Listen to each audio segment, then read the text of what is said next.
ডাকাত এ love story. ডাকাতের love story মূলত একটা রোমান্টিক অ্যাকশন ড্রামা, তবে এর মেকিংয়ে একটা নিউ ওয়েস্টার্ন ফ্লেভার আছে। সিনেমার নামই তো বোঝা যাচ্ছে এখানে রোমিও জুলিয়েটের প্রভাব কতটা স্পষ্ট।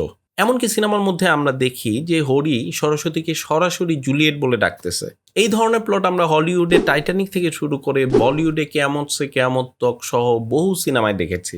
দুই মেরু দুইজন মানুষের মধ্যে প্রেম, সমাজ বা পরিবারের বাধা, এই ফর্মুলা যেন চিরকালীন। তবে পরিচালক সানিল দে এই পুরনো ফর্মুলাটাকেই একটা অ্যাকশন ভায়োলেন্টের মোড়কে প্রেজেন্ট করেছে, যা কিনা অন্য রোমান্টিক ড্রামা থেকে এই সিনেমাটাকে আলাদা করে। ডাকাত সিনেমাটার প্লট ইন্টারেস্টিং হলেও এর যে পেসিং সেটা নিয়ে আমার কিছু কথা বলার আছে।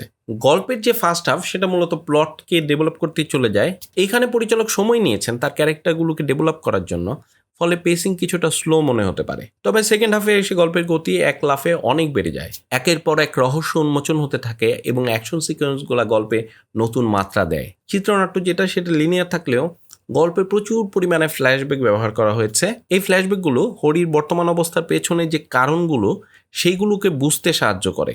ডায়লগগুলো খুব ইমোশনাল, বিশেষ করে হরি এবং সরস্বতীর মধ্যেকার যে কথোপকথন, সেটা তাদের সম্পর্কের যে গভীরতা এবং তিক্ততা দুটাকেই খুব সুন্দরভাবে ফুটিয়ে তোলে।